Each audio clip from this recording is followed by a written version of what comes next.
Alors, si on garde en tête l'idée d'essayer d'être accompagné dans le fait de changer le récit qu'on fait de soi, de son identité, de son histoire, euh, voilà, on a beau savoir que ça aide de le faire, c'est pas évident justement de trouver le chemin sur comment le faire.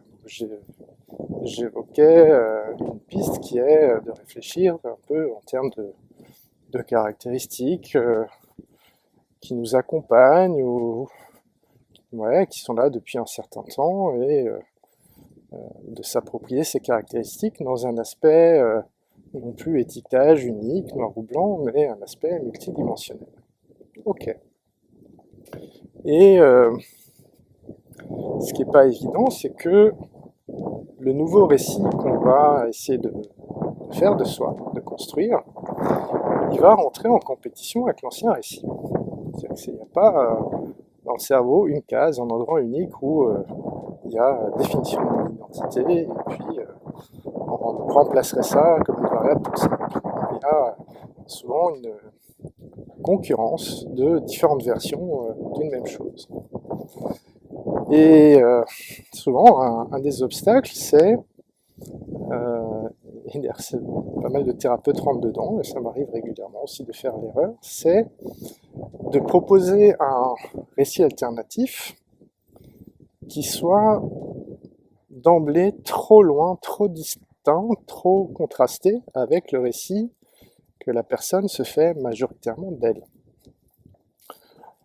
Pour prendre un exemple, si, comme moi, vous avez un schéma d'imperfection qui vous dit en gros t'es nul, t'es pas un bon ceci ou cela, trois petits points, remplacés par ce qui vous vient, et que d'un coup vous essayez de dire bah non c'est pas vrai, je suis pas égoïste, je suis une super personne, vachement gentil, vachement altruiste, on peut toujours compter sur moi, ben vous risquez pas trop y adhérer en fait, même si on aimerait bien, c'est une version un peu idéalisée de nous, euh, et c'est trop loin de notre point de référence en fait.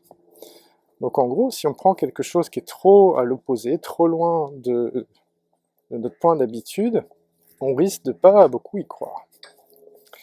Et je ne sais pas si vous avez remarqué, mais justement, on a tendance à osciller dans les extrêmes. C'est-à-dire qu'en fait, moi, j'ai retenu qu'on m'a traité d'égoïste, même si finalement c'était assez peu de situations. Et du coup, une part de moi a voulu être l'inverse de ça. Et donc, l'inverse de ça, c'est quoi? C'est pas quelqu'un d'altruiste, en fait, c'est quelqu'un qui est dans l'autosacrifice. C'est-à-dire que l'égoïste, c'est quelqu'un qui pense toujours à lui, tout le temps, y compris quand c'est au détriment des autres. Et l'opposé de ça, c'est quelqu'un qui pense toujours que aux autres, même quand c'est à son détriment propre. Et donc, quand on se raconte un peu automatiquement des récits comme ça très opposés, c'est trop loin l'un de l'autre. Et justement, ça accentue notre sentiment d'incohérence dans notre identité. C'est de temps en temps, on se sent vraiment méchant, la mauvaise personne, et de toutes nos forces, on essaye de vivre l'autre expérience qui est d'être gentil, d'être parfait. En fait, aucun des deux n'est fonctionnel et se superpose à l'intérieur de nous, du coup, deux récits dont aucun ne tient vraiment. Donc en fait, c'est une espèce de grosse pagaille et de bataille intérieure entre une part de nous qui nous dit qu'on est gentil, l'autre qui nous dit qu'on est méchant, et éventuellement le troisième qui nous dit bah non. Ok.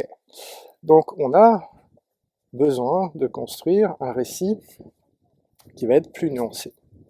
Mais la première chose à faire, comme dans la carence affective, en fait, on est déconnecté de nous, ça va être de se connecter à notre enfant intérieur, notre enfant abandonné, et de lui demander déjà le récit que lui, il se fait de lui-même. Donc on va être dans une démarche, non pas de correction, dans un premier temps, mais de connexion. Dis-moi, mon petit Mathieu, tu te racontes quoi au sujet de toi? Dis-moi qui tu es. dis-moi ce que les autres disent de toi. Et ça, c'est important parce que là, l'idée c'est pas de chercher une vérité, de chercher quelque chose de juste, mais de se connecter à la subjectivité de votre enfant et de le laisser se dire et se raconter, de lui accorder enfin de la connexion, de l'attention, sans être dans une démarche de c'est vrai ou c'est faux, mais de plutôt, ok, qu'est-ce que ça te fait quand tu te dis que t'es pas une bonne personne, quand tu te dis que t'es égoïste, ça te fait quoi? Ça, c'est le bon début pour commencer à changer la dynamique des choses.